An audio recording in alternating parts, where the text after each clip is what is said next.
하루에도 몇 번씩 나는 왜 이렇게 예민할까 하고 스스로에게 물어보신 적 있으신가요? 가까운 가족의 한마디, 친구의 작은 행동에도 괜히 마음이 흔들리고 서운함이 크게 다가올 때가 있습니다. 나이 들수록 더 예민해지는 내 마음, 혹시 나만 그런 건 아닐까 불안해지기도 하지요. 안녕하세요. 중장년 정서 회복을 돕고 있는 상담가 김현정입니다. 저는 25년 넘게 사람들의 마음 이야기를 들어오며 누구나 예민함과 불안을 안고 살아간다는 사실을 배워왔습니다. 부처님의 말씀처럼 예민함은 나약함이 아니라 아직도 마음이 깨어있다는 신호일 수 있습니다. 오늘 영상에서는 부처님이 전한 지혜를 통해 생각이 많고 예민한 마음을 어떻게 다스리고 어떻게 평온을 되찾을 수 있는지 함께 나누고자 합니다. 말이 많아지는 이유와 그로 인한 후폭풍, 끝없이 이어지는 후회와 걱정, 감정, 기복과 비교 심리까지 우리 삶 속에 스며든 마음의 무게를 부처님의 말씀을 통해 하나씩 내려놓아 보겠습니다. 이 시간을 통해 불필요한 생각의 소란을 잠시 멈추고 고요한 마음을 회복하는 길을 함께 찾으실 수 있을 겁니다. 이야기가 도움이 되셨다면 구독과 좋아요 부탁드립니다. 댓글에 숫자 4 남겨주시면 그 짧은 숫자가 저에게 큰 힘이 됩니다. 1. 나이 들수록 말이 많아지는 이유와 그 후폭풍. 나이가 들수록 예전보다 말수가 늘었다는 걸 느끼신 적 있으신가요? 서울에 사는 58세 김 씨는 어느 날 가족 식사 자리에서 너는 왜 늘 그렇게 행동하니? 라는 말을 무심코 던졌다고 합니다. 그는 평소보다 말이 많아졌다는 가족의 지적에 처음엔 서운했지만 돌아서 생각해 보니 요즘 들어 불편했던 감정을 말로 푸는 일이 잦았다는 걸 깨달았죠. 중년 이후에는 인생 경험이 쌓이며 이건 이렇게 해야 해라는 확신이 생깁니다. 하지만 이 확신이 곧 말로 드러나 타인에게는 간섭이나 잔소리로 들리기 쉽습니다. 말은 줄줄 흐르는 물 같아서 한번 흘러나오면 다시 담기 어렵죠. 결국에는 가까운 관계에 금이 가기도 합니다. 부처님께서는 서른마디 언어로 사람을 이롭게 하라고 하셨습니다. 말은 많을수록 좋은 것이 아니라 뜻이 바르고 따뜻한 한마디가 진정한 힘을 가집니다. 우리가 늙어가며 말이 많아지는 건 외로움이나 불안함 혹은 자신의 존재를 인정받고 싶은 마음이 표출되는 경우가 많습니다. 그 감정을 다잡지 못하면 말이 감정을 대신해 폭주하게 되는 것이지요. 중년의 말은 인생의 무게를 담고 있기에 더욱 조심스럽게 다뤄야 합니다. 아무리 선한 뜻이라도 듣는 이의 마음을 헤아리지 못하면 그 말은 날카로운 화살이 됩니다.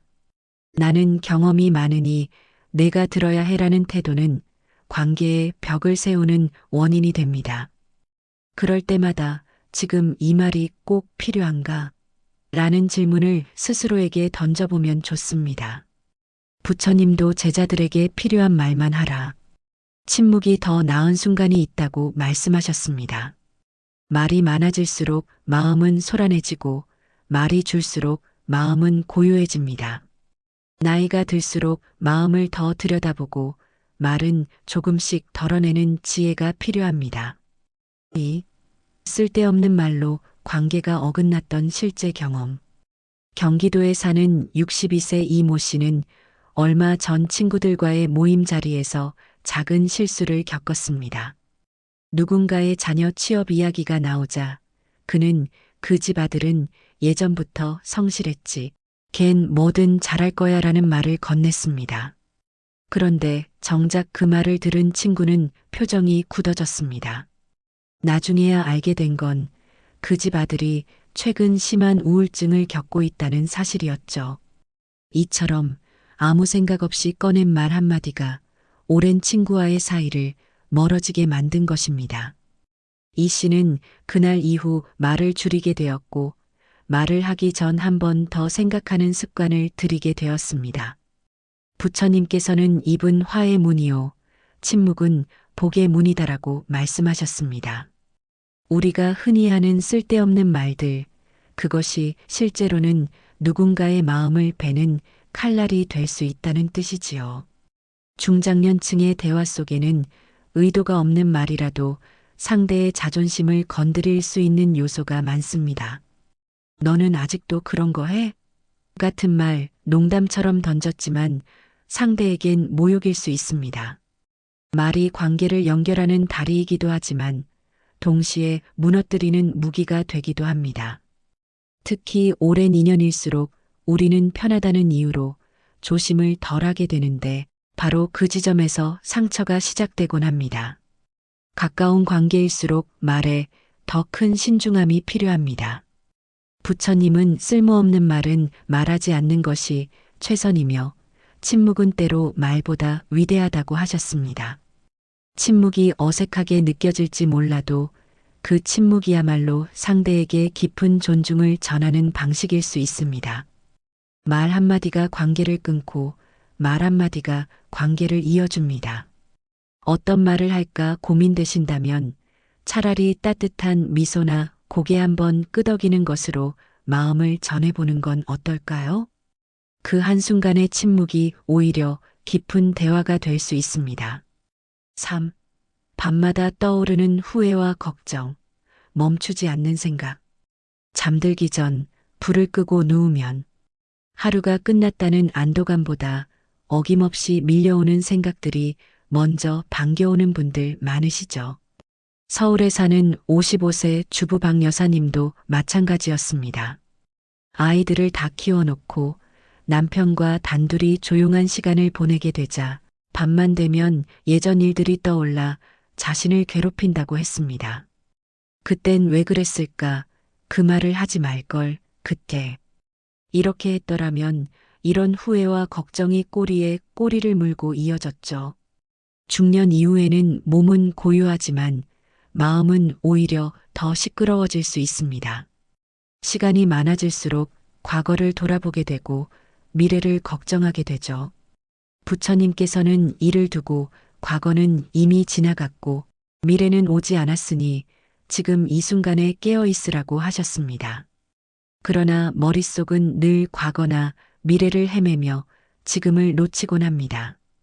우리가 밤마다 생각에 잠기는 건 어쩌면 당연한 일입니다. 살아온 시간이 길수록 쌓인 기억도 많기 때문입니다. 하지만 그 기억들이 현재의 평온을 방해한다면 그건 놓아줘야 할 짐입니다. 부처님은 마음이란 제어되지 않으면 불처럼 타오르고 길들여지면 가장 좋은 친구가 된다고 말씀하셨습니다. 그렇다면 어떻게 이 마음을 길들일 수 있을까요? 바로 멈춤입니다. 생각이 올라올 때마다 판단하지 않고 그저 알아차리는 연습을 해보세요. 아, 또 후회가 올라오는구나. 또 걱정이 고개를 드는구나 하고 자신을 바라보는 겁니다. 판단 대신 관찰을 시작하면 생각은 점차 잦아들기 시작합니다. 가장 고요한 밤 마음을 놓아주는 연습을 시작해 보세요. 후회는 과거의 그림자일 뿐이고 걱정은 아직 일어나지 않은 허상일 뿐입니다. 지금 이 순간 숨을 고르고 마음을 내려놓는 것. 그것이 가장 먼저 해야 할 평온의 시작입니다. 4. 감정 기복이 심해지는 이유와 부처님의 해법. 요즘 들어 괜히 짜증이 나고 작은 일에도 마음이 크게 흔들리는 걸 느끼시나요?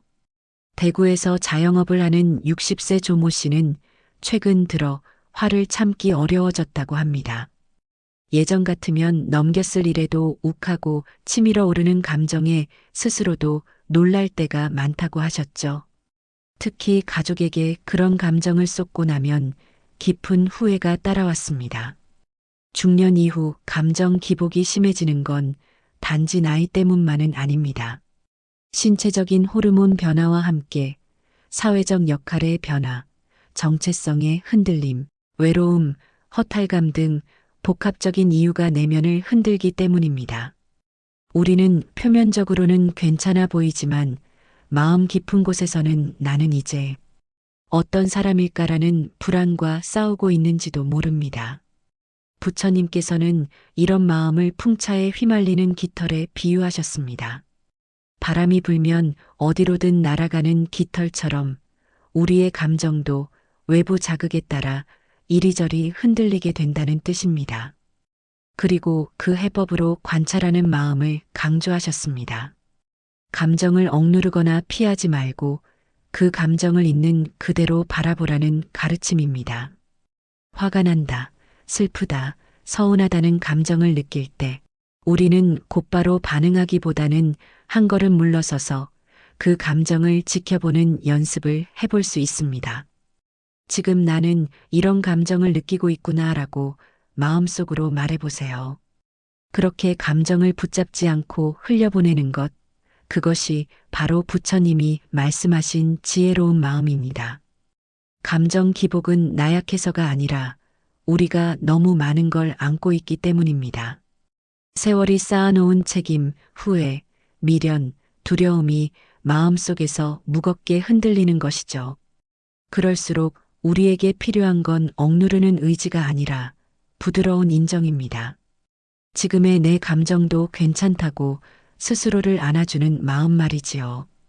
고요함은 억지로 만들어지지 않습니다. 있는 그대로의 나를 받아들이고 순간순간의 감정을 놓아주는 연습이 이어질 때 그 고요는 자연스럽게 찾아옵니다.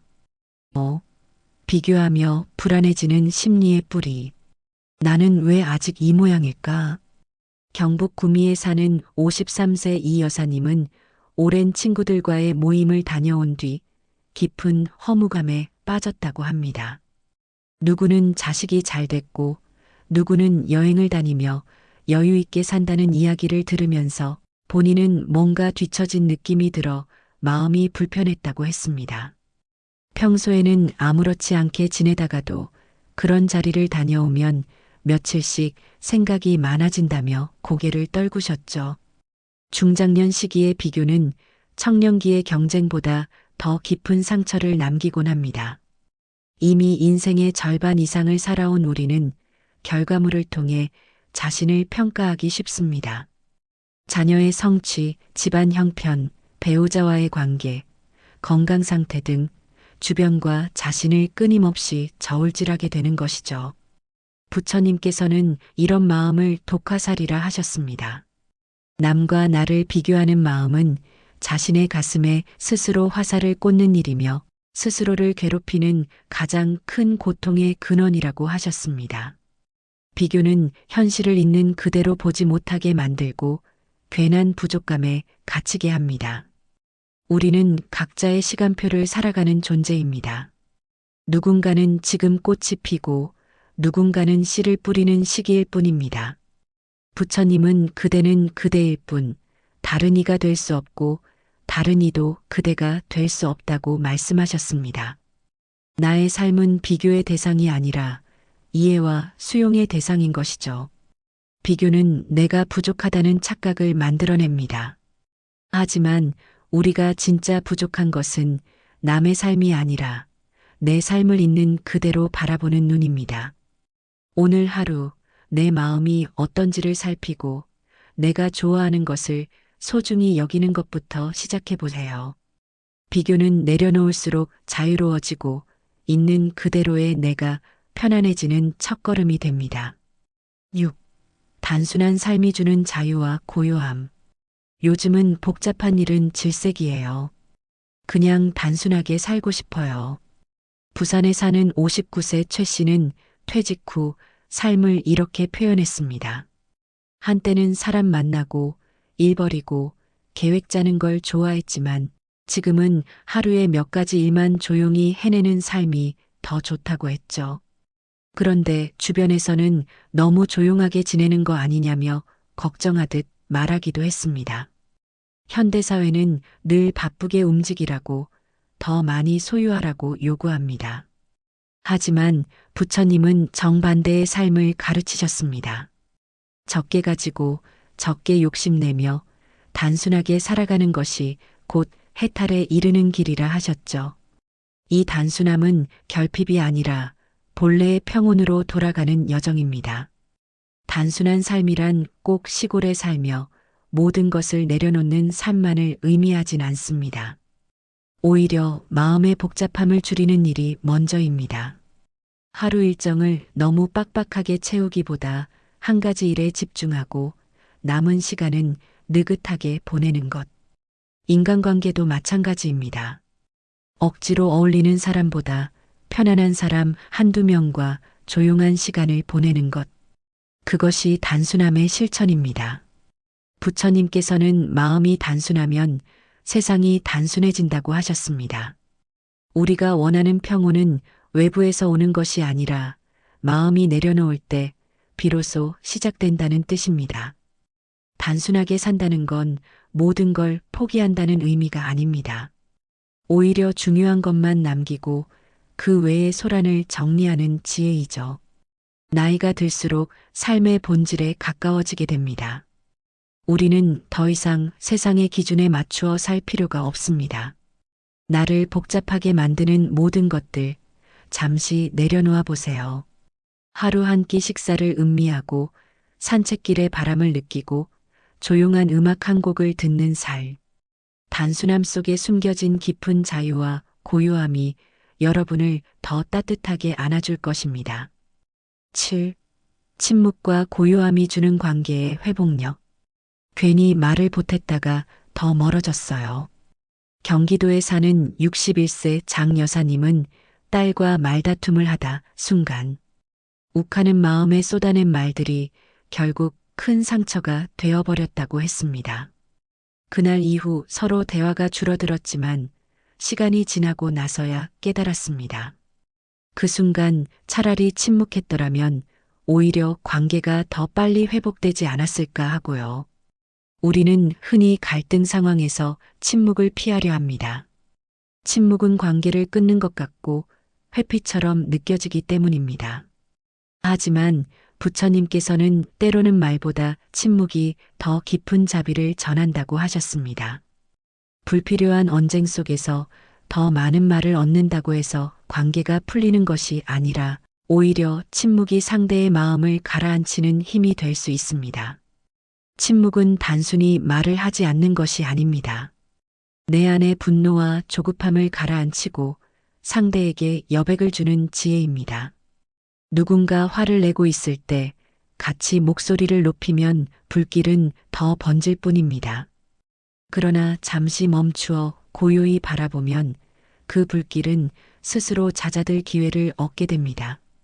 실제로 많은 중장년 부부들이 경험하는 갈등의 순간에도 침묵은 종종 관계를 회복시키는 전환점이 됩니다.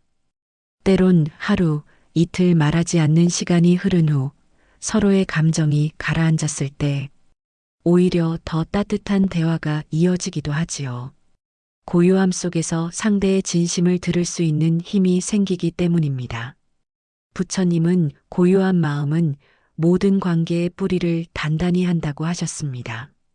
말보다 침묵이, 소란보다 고요가 관계를 지켜줍니다. 갈등이 생겼을 때 여러분은 어떤 선택을 하시겠습니까? 한마디 말을 더할 것인지 아니면 침묵 속에서 마음을 다스릴 것인지 그 선택이 관계의 방향을 바꾸는 중요한 갈림길이 됩니다. 8. 부질없는 논쟁보다 중요한 내 마음 지키기. 중년 이후에는 오랜 세월 쌓인 고집과 확신 때문에 작은 의견 차이도 논쟁으로 이어지기 쉽습니다.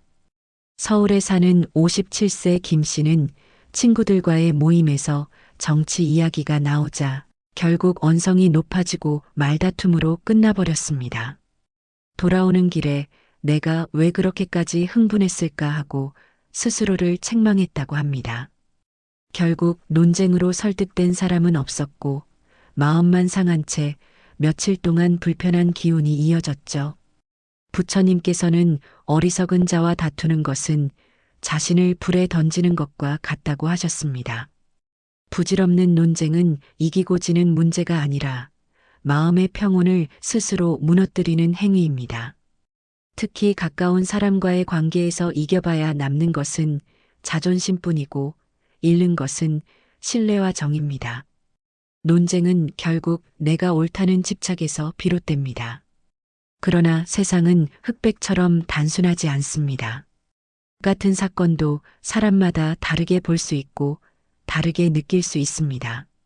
그런데 우리는 내 기준을 절대화하며 상대를 꺾으려 하기에 갈등이 깊어지는 것이지요. 그럴 때 필요한 것이 바로 내 마음 지키기입니다. 논쟁에서 이기는 것이 중요한 게 아니라 내 마음의 평온을 지켜내는 것이 더 소중합니다. 부처님은 다툼을 이기려 하지 말고 다툼을 넘어선 자가 되라고 말씀하셨습니다. 상대를 설득하려 애쓰기보다 내 마음이 흔들리지 않도록 다스리는 것이 지혜입니다. 다음번에 논쟁이 일어날 상황이 닥친다면 굳이 모든 말에 반응할 필요는 없습니다. 조용히 듣고 미소로 답하는 것도 하나의 선택입니다. 상대의 말은 바람처럼 지나가게 두고 내 마음은 바위처럼 단단히 지켜내는 것. 그것이야말로 인생 후반에 꼭 필요한 지혜일 것입니다. 결국 중요한 것은 내가 평온한가이지 내가 옳았는가가 아닙니다. 마음의 고요함을 지켜낼 때 관계도 한층 더 단단해집니다. 9. 내면을 정리하는 명상과 호흡의 힘. 하루를 마치고 집에 돌아왔을 때 몸은 쉬고 있어도 마음은 여전히 분주한 경우가 많습니다. 오늘 했던 말, 내일 해야 할 일, 과거의 후회까지 머릿속은 멈추지 않고 돌아갑니다. 경기도에 사는 52세 박 씨도 밤마다 생각이 많아져 쉽게 잠들지 못한다고 했습니다. 그러다 지인의 권유로 명상과 호흡을 시작했는데 처음에는 어색했지만 차츰 마음이 차분해지고 작은 일에도 덜 흔들리게 되었다고 합니다. 부처님께서는 호흡을 관찰하는 이는 자신을 지혜로 이끄는 길에 들어선다고 말씀하셨습니다. 명상은 단순히 눈을 감고 가만히 앉아 있는 것이 아니라 내 마음을 정리하는 강력한 도구입니다. 호흡은 그 명상의 중심이 됩니다. 들숨과 날숨을 알아차리는 순간 마음은 과거나 미래에서 벗어나 현재로 돌아옵니다. 명상을 한다고 해서 생각이 아예 사라지는 것은 아닙니다. 오히려 처음에는 더 많은 생각이 올라올 수 있습니다. 그러나 그때마다 지금 내가 생각하고 있구나 하고 바라보는 것이 명상의 시작입니다. 판단하거나 억누르지 않고 있는 그대로 관찰하는 태도가 중요합니다. 그렇게 하다 보면 마음속 얽힌 매듭이 하나씩 풀려나가듯 정리되는 경험을 하게 됩니다. 호흡은 언제 어디서든 할 수 있는 최고의 마음 치유법입니다. 화가 날 때, 불안할 때, 혹은 잠들기 전 의식적으로 호흡을 깊게 들이쉬고 내쉬며 그 과정을 온전히 느껴보세요. 짧은 시간이라도 호흡에 집중하면 어지럽던 마음이 잠시 멈추고 고요가 스며듭니다. 마치 거센 파도가 잠잠해지고 바닷속이 드러나는 순간처럼 내 마음의 본래 모습이 보이게 됩니다. 부처님은 마음이 고요해지면 세상도 고요해진다고 하셨습니다. 내면을 정리하는 가장 확실한 방법은 바깥 세상을 바꾸는 것이 아니라 내 마음의 파도를 잔잔히 가라앉히는 것입니다. 오늘부터 잠시라도 눈을 감고 호흡에 귀 기울여 보세요. 그 순간이야말로 나를 지키고 다시 살아갈 힘을 채우는 가장 귀한 시간이 될 것입니다. 우리가 살아가며 겪는 많은 불평과 갈등, 그리고 끝없는 생각의 소란은 사실 모두 마음에서 비롯된 것이었습니다. 말이 많아져 생기는 오해, 불필요한 비교로 인한 불안, 멈추지 않는 후회와 걱정까지 모두 마음의 무게가 만들어낸 그림자였지요. 하지만 부처님께서 가르쳐 주신 지혜처럼 마음을 바라보고 비워낼 수 있다면 그 무게는 한결 가벼워질 수 있습니다. 오늘 나를 위해 할 수 있는 단 한 가지는 거창하지 않습니다. 누군가에게 굳이 더 설명하려 애쓰지 않아도 되고 남과 비교하며 괴로워하지 않아도 됩니다. 그저 지금 내 마음이 어디에 머무는지 살펴보고 필요 없는 생각은 흘려보내고 고요한 숨결 하나에 집중하는 것. 그것이면 충분합니다. 그렇게 작은 실천이 쌓여 내일의 평온을 만들어줍니다. 나이가 들수록 삶은 단순해지고 우리는 더 깊은 지혜를 만날 기회를 얻게 됩니다. 지금부터라도 스스로에게 묻고 다짐해 보면 어떨까요? 오늘 나는 내 마음을 잘 지켰는가? 불필요한 말을 덜하고 따뜻한 마음을 전했는가? 그 질문 하나가 삶을 조금씩 바꾸어 줄 것입니다. 이야기가 마음에 닿으셨다면 구독과 좋아요 부탁드립니다. 댓글에 숫자 4 남겨주시면 그 짧은 숫자가 저에게 큰 힘이 됩니다. 그리고 여러분은 어떻게 마음을 다스리고 계신지 댓글로도 함께 나눠주시면 좋겠습니다.